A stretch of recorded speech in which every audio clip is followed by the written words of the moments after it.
Welcome to Traveling Towards Wealth, the podcast where money meets adventure and freedom is always on the horizon. I'm Sarah Jones, financial coach, full-time traveler, houseplant lover, sourdough baker, and your guide to building a life that's as rich in experiences as it is in peace of mind. Each month, we dive into a new theme, whether it's real money stories, the ins and outs of full time travel, building a business or multiples while on the road, or finding wellness and simplicity wherever you are.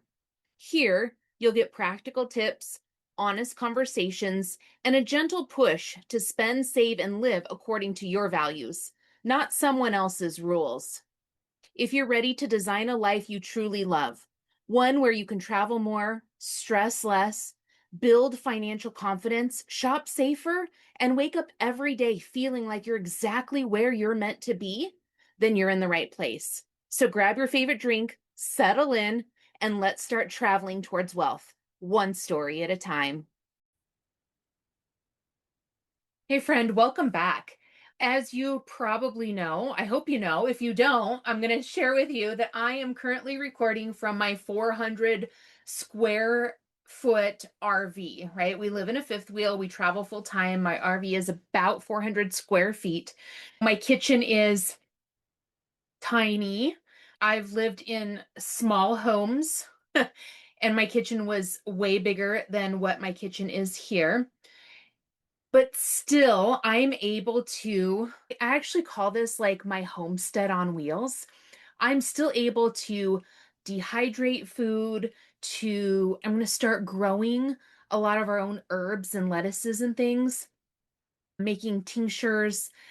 I can still do that, and so can you. And that's really what I want to talk to you about today. I think there's just this misconception that you have to have 50 acres, right, to have a quote unquote homestead. And that's not necessarily true. Homesteading is more about mindset, not necessarily your location. I want you to think about that for a second. I think that in the full traditional sense, yes, homesteading would suggest, right, acres and a house and a barn and a big garden and all the things. But I think more importantly, when you look at people that have all those things, they don't necessarily call it their homestead. They might call it their ranch. They might call it a problem. They might call it so many acres we don't know what to do with. So that's why I say homesteading is more of a mindset than it really is a location. And I want you to kind of take that in for a second. I think that really homesteading is about being intentional with your choices about what you're growing, what you're consuming, what you're buying, what you're making. Are you preserving things that you're buying? Are you preserving things that you're making? And you can do all of this no matter if you're in a 400 square foot RV or smaller, if you're in like a studio apartment, if you are on a lot of land. The key here is really about learning some self-sufficiency, some intention, and really focusing on like that value-led living that I talk so much about. And I think that something that maybe you need a reminder of is that you have so much control over what you eat, what you use, where you spend. And I hope this episode serves you in that it shows you things that you can do that maybe you haven't thought of, or maybe you thought were too time consuming, too expensive, too challenging, given your space and your circumstances. So I hope that this episode kind of changes some of that mindset and some of that perspective for you.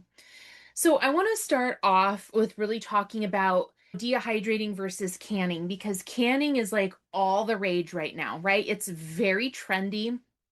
And I think canning is amazing, right? It really does allow you to preserve a lot of things, a lot of different types of food items. And anybody can do it. If you've got an Instapot, you can, right? It's an Instapot is a pressure canner as well. So you can using your Instapot, right? Gone are the days of those old scary pressure canners. You can use something that is much safer. You can do it outside, right? And It's canning is relatively easy. Do you need some supplies and things? Yes. But for me, and what I find when I'm talking to a lot of people is that canning does take a little bit of time. It's active time. There's not a whole lot of inactive time with canning. And canning is heavy. The products, they weigh a decent amount and they also take up a lot of room. And for those of you, if you're like me, right? Again, room is a big concern. Weight for me is a huge concern. Living in an RV and traveling, we have to be very conscious of the weight, the products that we carry, how much crap we've got, right? So canning for me doesn't fit my current lifestyle. And I'm not willing to change my lifestyle just to can. So instead, I am doing more dehydrating. And I think that there's a lot of talk about freeze drying right now. Freeze drying is also really cool. There's a lot of benefits to freeze drying. The thing with freeze dryers is that oftentimes those freeze dryers, they're large. And again, for me, the space that it would require to carry and to house a freeze dryer, it just doesn't fit in my lifestyle. So freeze drying can be great. It preserves some foods in a way that is very different than canning and very different than dehydrating. Freeze drying is another great option. But again, I'm focusing more on just dehydrating because my dehydrator is pretty small. It's not large at all. I store it up in one of our cupboards in the kitchen, so it doesn't take up a whole lot of room. It works relatively easily. And actually, I've got that dehydrator, and we have a Ninja wood fire grill that also dehydrates. And so I guess technically I've got two dehydrating tools that we can use. But dehydrating, again, for us, it's a little bit more compact. It is lightweight. The foods that we dehydrate, while not as vast as what we can do with canning, or let me rephrase that. So you don't want to dehydrate. I would have to research this to be honest with you. Raw food, I suppose you probably could, but I don't know. I'm just thinking about this. I don't know the health concerns with that. So obviously you can dehydrate like you're making beef jerky, right? And so there are ways to dehydrate raw meats that are healthy and acceptable. Canning allows you a little bit more versatility with that. But with dehydrating, I just find that I can go, especially with like produce, I can buy produce in bulk, get it on the really great sales, cut it up, wash it, and dehydrate it. I can also make a lot of different types of products. And in fact, in my social media, if you haven't seen it, I just posted, you'll have to go back and look, but I made some fruit leather. We got a great deal on some fresh berries. And so I just made some fruit leather for us to eat. I didn't want the berries to go to waste. And I thought, well, we haven't had fruit leather for a while, so let me just make some of that. So that was really cool to do too. So dehydrating, the supplies that you need with that, pretty minimal. You need the dehydrator. We also, after things are dehydrated, we like to vacuum seal. It helps to preserve it even further. And vacuum sealing also allows less space. So we've got our vacuum sealer and our dehydrator. You don't need a whole lot more from that.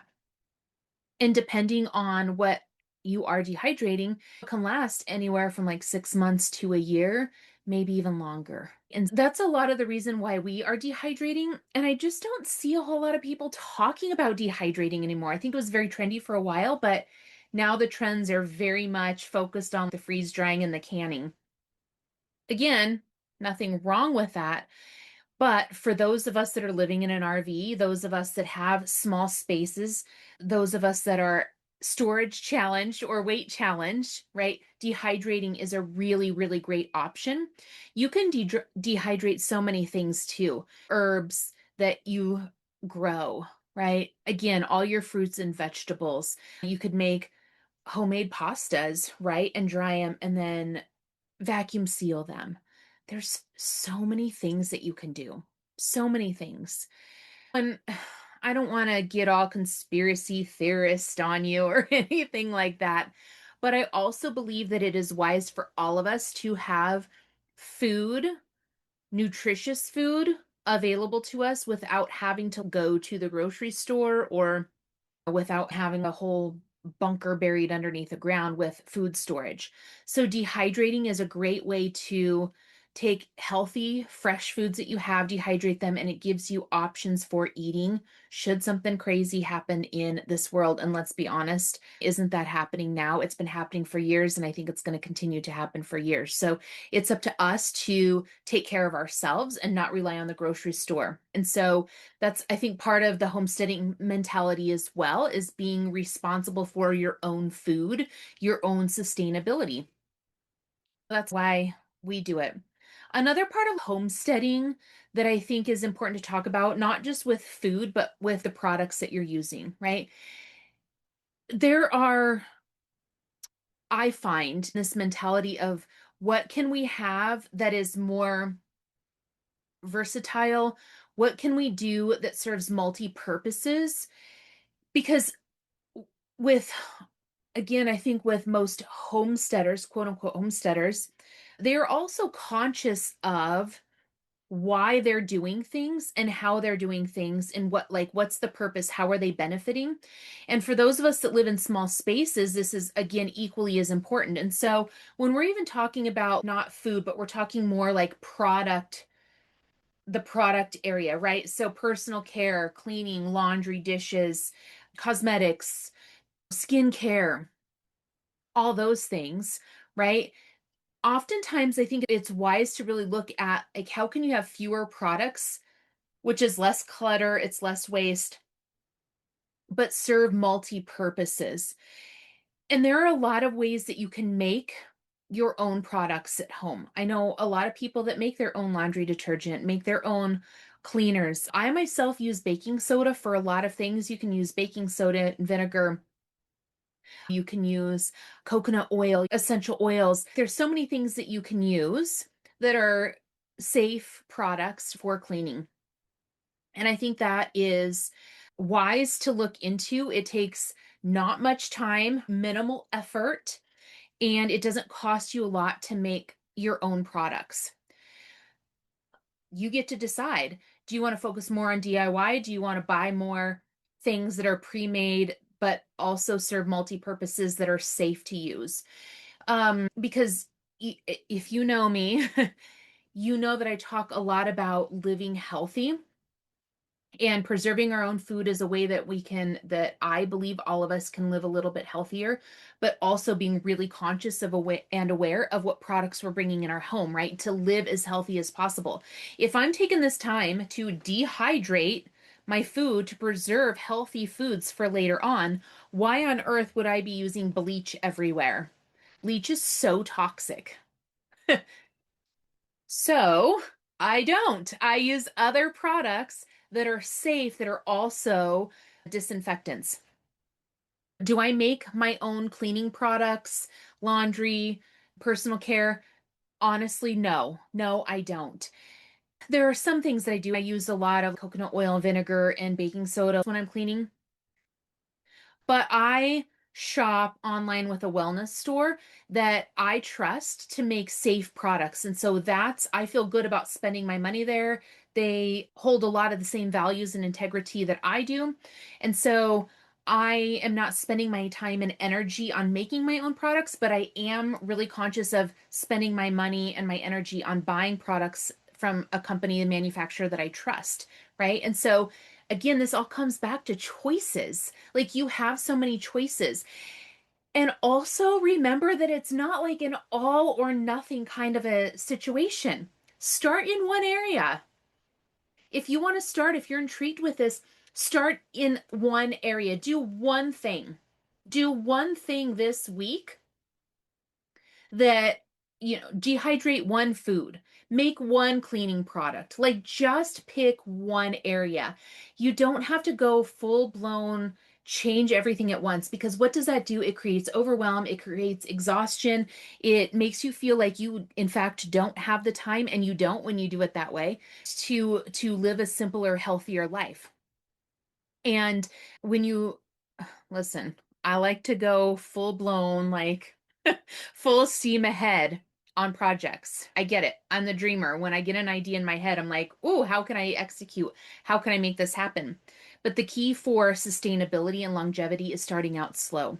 When people start out, and how many times have you seen people buy a couple of acres of land, right? And they get a couple of cows, and then they get some goats, and they get some chickens. And before you know it, they are spending way more on all the upkeep, the food, the vet bills. They are exhausted, and they are absolutely paycheck to paycheck. So they are not living a life that they thought they were wanting to, or they thought that they were doing. And it's because they went into it too quickly. So, when we're talking about this, when you're listening to this, I would encourage you to just pick one area. Or if you're already doing it in one area, then pick up another area, right? Gradually add in what you're doing. It just makes, I think it makes a really big difference in the sustainability of what it is that you're doing. That's important, right? When we're also talking about how to make all of this happen, I am a lover of buying in bulk, but bulk doesn't necessarily mean like 100 pounds of things. You can buy when you go to Costco just one of the big containers of mushrooms. That can be considered in bulk. Cut it up and do one tray in your dehydrator of mushrooms. You don't have to go full out. You don't have to buy 100 pounds of mushrooms and do them all at once. So when you're buying in bulk, really define what bulk means to you. Look at how much time this week can I spend on dehydrating produce, or canning, or freeze drying, or making my own products. Like, really look at your calendar and say, listen, I've got an hour. What can I get done in that hour? Probably way more than you think you can, but just buy one or two containers of those mushrooms and do it, right? Buy one of those bags of carrots and get them washed and cut up and put in the dehydrator, right? You're making progress. I see a lot of times people buy like these massive amounts, and then it just feels overwhelming. Your dehydrator can only fit so many things. You've run out of time. Now you're running out of freezer space, refrigerator space, and then before you know it, the food's gone into the trash bin. We've been there before. So, really look at what buying bulk means to you. And when you are buying in bulk, right, there are some things that you can do with remove some of those bigger, bulky packages and put the contents of it right into more airtight containers. You can vacuum seal. There's so many things that you can do, because a lot of times that bulk buy products, they come in bigger containers that they don't need to be in. It just takes up more space. So remove it from those bigger containers and break it down into smaller, more manageable containers as well. Again, if we're talking about space, which I always am because I am space challenged, every inch really does matter. So I'm always looking at how can I stack things? How am I storing things? How much weight am I bringing in? So I'm always conscious of these things. And so when I'm buying in bulk, I want to make sure that what is the purpose of this bulk buy? Again, how much am I buying? Where am I storing it? How heavy is it? How quickly am I getting to process it? And so forth. And then another thing that I am really looking into, I don't know yet where it's going to go or how I'm going to make it happen, but I really want to get a hydroponic system set up so I can grow some of my own herbs, leafy greens, the microgreens, and that. Doesn't that sound exciting? I know a lot of people do it on like their back patios and everything, but I don't have a back patio. And so the days that we're on the road, I have to be really conscious of how would this travel? Where do I store it?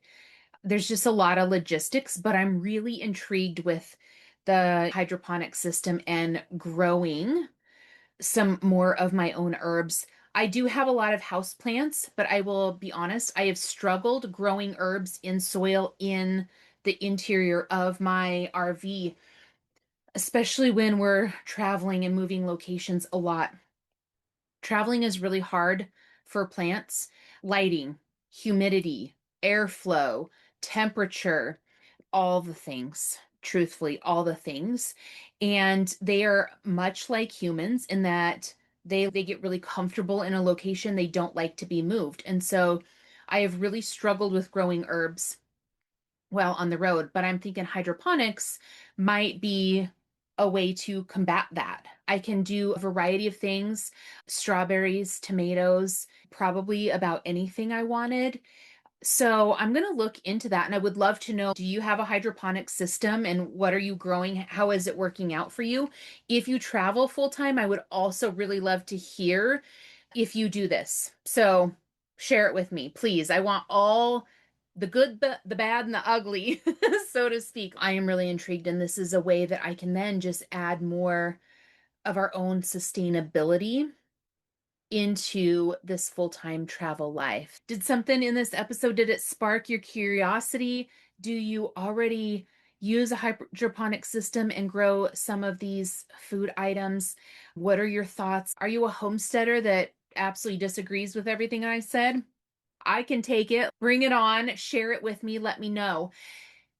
I just want to carry on this discussion. I love hearing other people's opinions and thoughts. So I would love to hear yours. So share it in the comments. Let's continue this conversation.